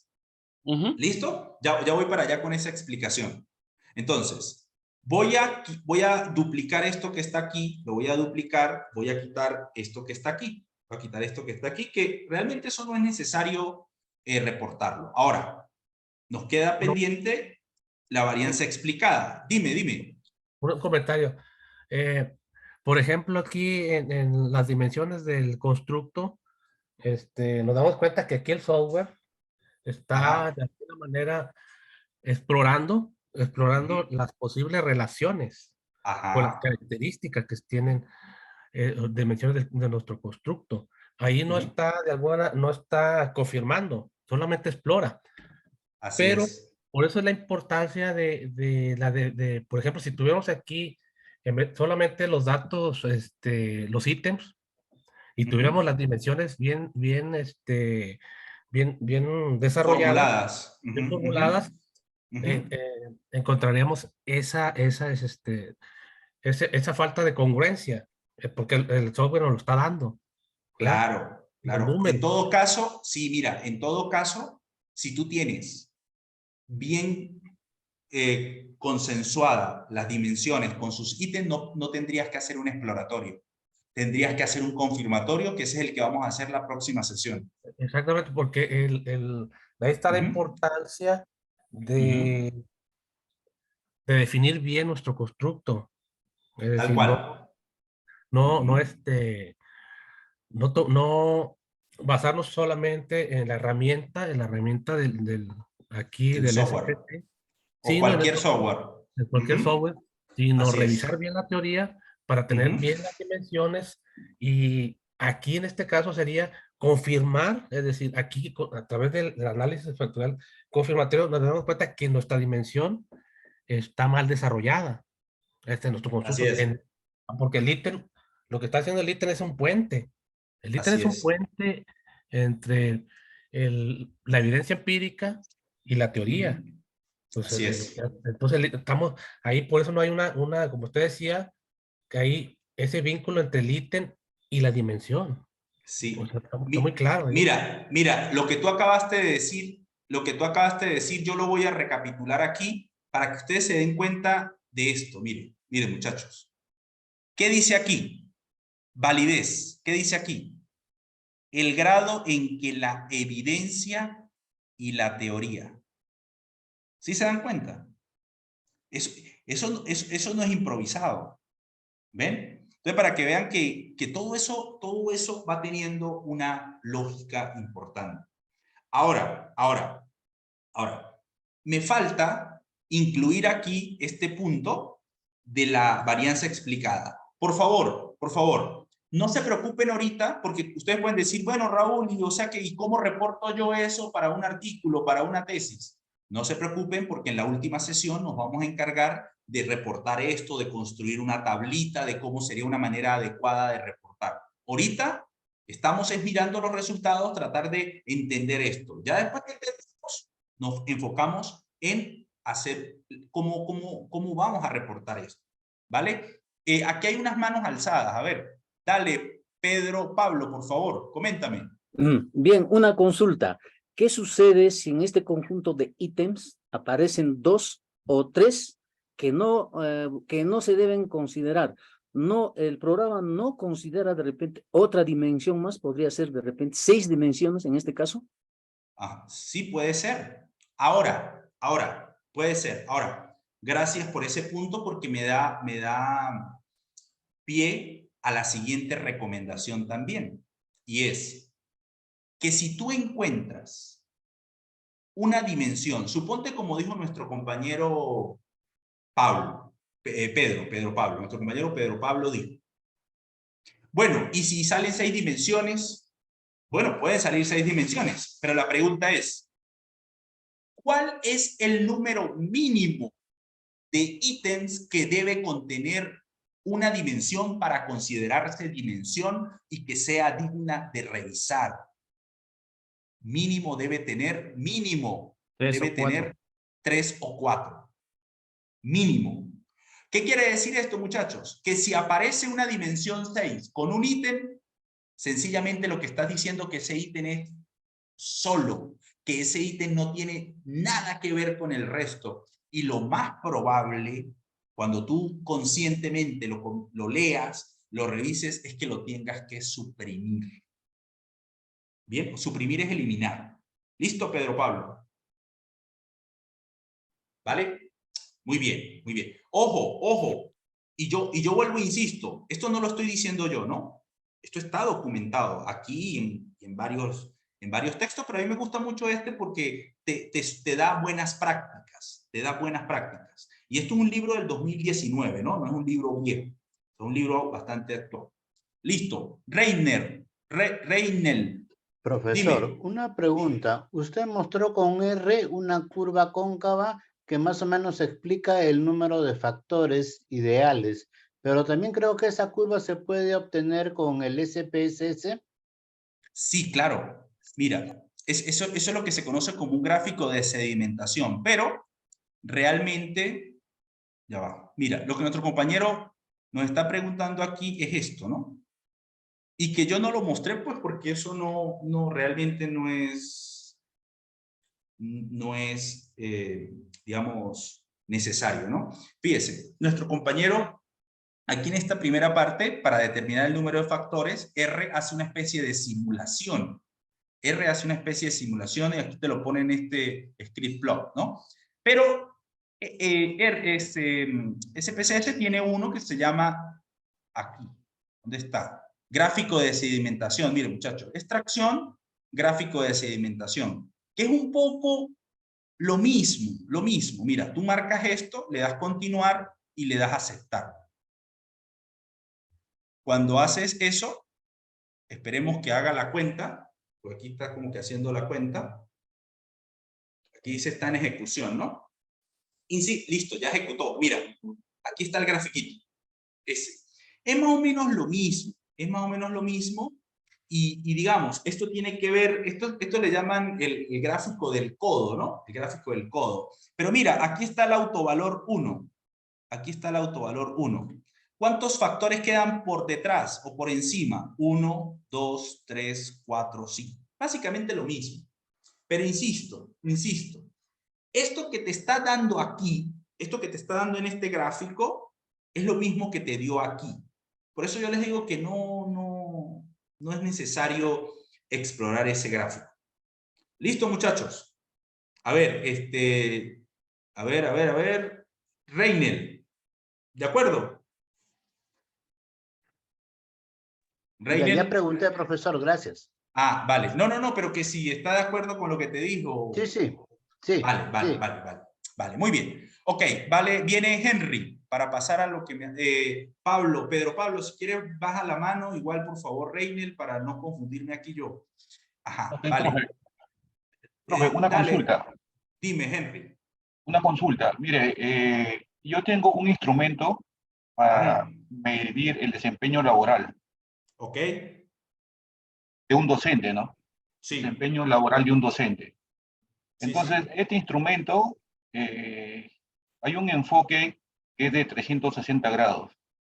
Entonces, por un lado se le aplica a los estudiantes, por otro lado se le aplica al jefe inmediato o a un comité evaluador, y el siguiente es, digamos, al propio docente, ¿correcto? Entonces, más o menos, para ponerlo en contexto, si se tuviera un promedio de 100 docentes y 1000 estudiantes, en el caso de los estudiantes, prácticamente se tendría 100.000 encuestas. Eso sería digamos, la matriz de datos que se estaría utilizando. O ahí, no sé si me puede apoyar ahí en este sentido. O sea, tú tienes un instrumento que mide el desempeño, ¿sí?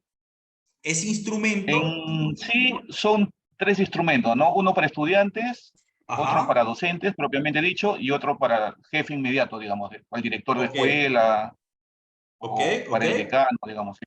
Ajá. Claro, ¿Y pero cuál en es el caso claro, en el caso de los estudiantes, usted sabe que un docente puede ser evaluado si dicta, por ejemplo, dos cursos, ¿no? Y en promedio hay, pues, 50 alumnos, o sea, ese docente va a ser evaluado por 100 estudiantes, ¿no? Entonces, más o menos, la matriz de datos, ahí, por eso más o menos que le hacía la consulta, si hay 100 docentes y hay 1000 estudiantes, la base de datos que estaría conformada por 100.000 registros en este caso, por 100.000 observaciones.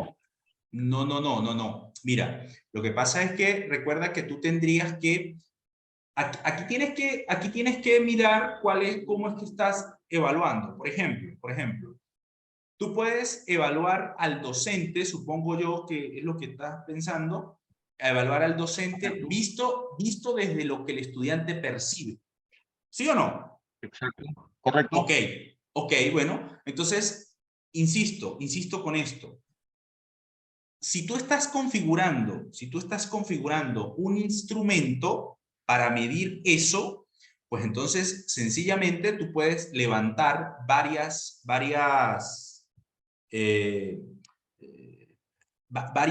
mediciones, ¿no? No necesariamente vas a tener 100.000 datos, no vas a tener 100.000 datos, porque tú puedes tener un docente que da varios cursos, pero puedes usar el mismo instrumento para evaluar a ese docente. Pero aquí pasa algo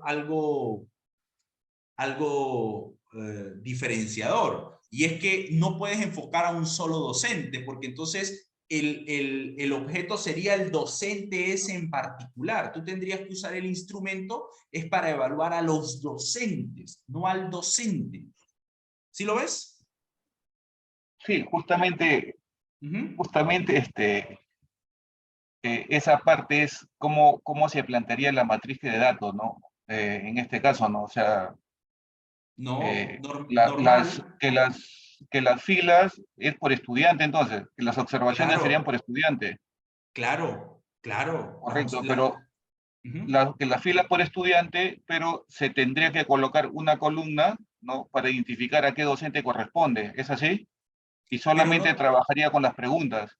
Sí, claro, pero no tendría sentido que tú identifiques al docente porque es probable que tú no tengas 20 docentes, sino que tengas menos docentes. Otra cosa, tienes que tener mucho cuidado con esto, que tú estás hablando del desempeño docente sin considerar el docente, que luego de repente tú digas, bueno, es docente de tal área, de tal lo otro, pero eso ya es para estudios comparativos, ya es otra cosa.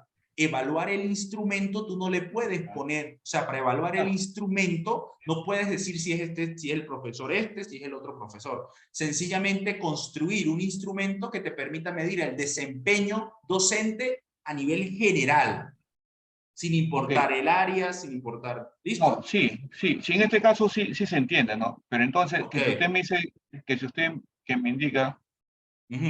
que cada observación corresponde a cada docente. Estudiante. ¿Cómo? Sí. Aló, Henry. Sí. O sea, cada observación, mira, es como que tú tengas aquí la matriz de datos. Mira, aquí tienes el SPSS, aquí tienes las preguntas que le hace a los estudiantes y aquí cada fila es un estudiante que respondió a ese instrumento, que está midiendo el desempeño docente sin importar el área, sin importar el docente que es. ¿Listo? No, claro. O sea, en este sentido, un estudiante, por eso yo le decía, ¿no? Un estudiante que responde por 5 docentes, o sea, no hay inconveniente en ese sentido.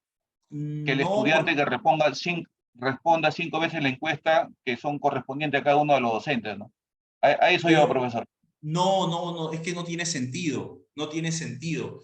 En todo caso, no estarías haciendo un análisis de este tipo, sino estarías haciendo como una especie, digamos, ¿cómo se llama? Concordancia entre jueces. O sea, el estudiante estaría haciendo las veces de juez. ¿Sí me entiendes? Entonces, no, claro, esto yo sí lo entiendo. totalmente distinto. Parece que usted parece que no me entendiera. Lo que pasa, imagínese ahorita que hay dos docentes, por ejemplo, ¿no? Usted sea uno, que el docente uno, y el otro, que de repente podemos hacer el docente, no sé, que análisis confirmatorio, de repente, ¿no? Ajá. Entonces, ahí le pido la disculpa a los compañeros. Sé que estamos un dime. poquito apuradito, pero creo que este escenario se puede presentar para cualquiera de nosotros, ¿no? Ajá. Un poquito de paciencia. Sí, este escenario es bastante importante, ¿no? Propicio, dime. Ok. Entonces, profesor, por ejemplo, yo le decía, ¿no? Si en el caso de usted es un docente de análisis exploratorio de repente, y el otro sería otro docente para análisis confirmatorio. Entonces, cuando a nosotros que nos alcanzan el instrumento para poder evaluar, entonces yo tendría que evaluarlo a usted y tendría que evaluarlo también al otro docente. Serían dos encuestas y serían 2 observaciones, ¿no? Que estaría realizando. A eso es lo que voy, profesor. Bueno, tú lo pudieras hacer y lo puedes incluir, pero estarías, insisto, evaluando en todo caso el desempeño sin importar al docente. Ahora, yo no te recomendaría que hicieras eso. ¿Por qué? Porque puedes tener mediciones repetidas. ¿Me entiendes? O sea, ¿qué quiere decir? Que puede ser que hayan observaciones sesgadas porque una misma persona está evaluando 2 docentes distintos. Tú lo que puedes hacer es, a evaluar el profesor Raúl. Bueno, el profesor Raúl lo evaluaron estos 50. Al profesor de metodología lo evaluaron los otros 70. Al profesor otro lo evaluaron los otros 80. Pero todos con el mismo instrumento. Entonces tú lo que haces es, bueno, sumar todas esas observaciones, pero que yo evalúe a 2 profesores distintos y lo analice como unos, luego meta todo eso en una misma base de datos para hacer esto, no está bien. No está bien. Ok. Profesor, esa era que la consulta. Muchas gracias. No, gracias a ti. Gracias a los compañeros también por su paciencia. No. Dale, cuéntame, segundo. Sí, profesor, lo que quería saber, ¿cómo determino el tamaño de la muestra? Bueno, ahí ya lo habíamos discutido hace un momento, que no hay forma de determinarlo si te refieres a a una ecuación, ¿no? A una ecuación, eso no existe aquí. Entonces, mira, claro. Hay mira, criterio, ¿no? No, claro, mira, aquí está, ¿ves? O sea, no existe. Ahora, lo que sí existe son sugerencias cuando se hacen estas técnicas, y la sugerencia es que las muestras sean grandes. Entonces, claro, a veces uno dice, bueno, yo he escuchado que grande a partir de la teoría del límite central es que son 30, pero no, porque resulta que este método no funciona de la misma manera que la estadística clásica. Entonces, los tamaños de muestras, si tú me apuras y dame un número, Raúl, yo quiero hacer un instrumento, dame un número para hacer un exploratorio, yo te digo, dime cuál es tu contexto. Bueno, mi contexto es educativo. Ah, bueno, es muy probable que tú fácilmente recolectes 200 observaciones. Ah, no, mi grupo son pacientes con cuestiones postraumáticas, no sé qué. Bueno, ahí ya es un poquito más complicado, ¿no? De repente llegar a 100 va a ser bastante complicado, pero lo tienes que reportar, lo tienes que justificar también, que producto justamente del alcance, de la disponibilidad, del acceso, no sé qué, y lo reportas como justamente unos resultados preliminares. ¿Listo? No está en, disculpen, no está en función del número de variables que esté considerando en mi instrumento. Eso es un criterio que también tú puedes encontrar, pero no es o sea, como te digo, generalmente, ¿por qué son 200? Bueno, porque tú puedes tener 10 variables, 20 variables, generalmente los instrumentos no son de 40, 50, tú dices, no, claro que sí, yo he visto instrumentos de 50, pero es muy probable que esos 50 ítems no estén preguntando sobre lo mismo, sino que hayan 2 o 3 constructos ahí metidos. Entonces, cada constructo puede tener 25 preguntas. Y si tú dices, bueno, yo voy a agarrar por cada ítem 10 personas, serían 250. Entonces, por eso es que el número 200 como que siempre sobresale, sobre todo por lo común del número de ítems. ¿Sí queda claro? Sí, claro, por eso Vale. yo decía, Sí. Más que nada el criterio para tomar, ¿no? El tamaño de la muestra. Sí.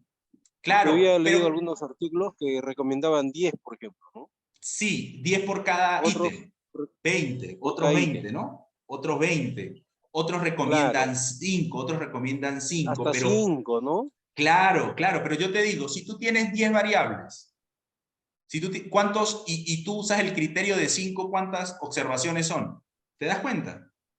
Entonces, no, o sea, yo creo, y sobre todo a partir de lo que uno ve cuando reportan, ustedes tienen aquí material de artículos donde se ha publicado, análisis factorial, aquí artículos empíricos, y ustedes pueden ver eso, ¿no? Que los tamaños de muestra son amplios siempre, ¿no? Y ese criterio de 10K, 20K, 5K, pues no es muy usual, ¿no? No es muy usual. Pero bueno, sí está por ahí como tú lo dices. ¿Vale?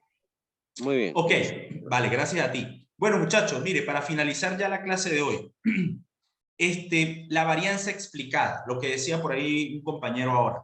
Entonces, si ustedes notan, aquí en la varianza explicada, esto ya lo comentamos también hace un momento, pero ahora vamos a mirar otra cosita sobre la varianza explicada. Miren, recuerden que no se preocupen que todo esto luego lo vamos a resumir, lo vamos a empaquetar en un reporte, ¿no? La última sesión. Entonces ya van a ver qué es lo que yo debo poner, cómo lo voy a poner y cómo lo interpreto. Entonces, observen esta tablita que está aquí. ¿Qué está diciendo? Miren, aquí te está entregando información para el factor 1, para el factor 2, hasta el factor 5. ¿Listo? Entonces, ¿qué pueden ver ustedes? Aquí hay una columna que se llama porcentaje de varianza. Entonces, yo puedo ver que el primer factor está aglutinando prácticamente el 23% de variabilidad. O sea, de toda la variabilidad de los datos, el 23% está representada en el factor 1. Luego tenemos el 9%, luego tenemos el 7%, el 6%, el 3%. Generalmente siempre el primer factor va a contener la mayor varianza explicada. ¿Bien? Y luego lo que yo hago es sencillamente sumar cuánta variabilidad de toda la variabilidad, que suma el 100%, estoy capturando con los 5 factores. ¿Cuánta es la variabilidad? Prácticamente el 48, 49%. ¿Qué quiere decir esto? Que hay otra parte que es el 51% de variabilidad que se está perdiendo, pero es que con algo tenemos que pagar. ¿Qué significa que tenemos que pagar? Bueno, tú tenías 20 variables, un proceso de reducción a 5 factores, a 5 dimensiones, y ahí se pierde información. Es decir, hay una parte que no puede ser explicada. Pero luego, cuando tú te vas a los factores, a la pertinencia de cada ítem dentro de cada factor, te das cuenta que esa solución pues es coherente, o al menos tiene sentido desde lo teórico.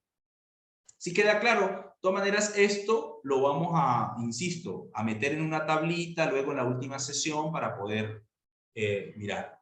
Reiner, cuéntame. Profesor, una pregunta. ¿Y no hay un mínimo? Por ejemplo, cuando hay correlaciones, dicen a partir de 0.7 aceptable, bueno, ¿no? Entonces, Okay. ¿aquí no hay un mínimo? Mira, no. O sea, cuando tú dices un mínimo como un gol estándar, no. Ahora, ¿qué va viendo uno, no? ¿Qué va viendo uno en la práctica? ¿Qué va viendo uno en la práctica? Y aquí en este mismo texto, tú lo puedes alcanzar ahí. Entonces, que la variabilidad explicada en el campo de las ciencias sociales, recuerden que estamos hablando de comportamientos, estamos hablando de subjetividad, ¿listo? Un 32% de varianza explicada está bien, un 40% está bien, un 50% está bien. Ahora, tú dices, ¿y qué pasa si yo tengo un 80% de variabilidad?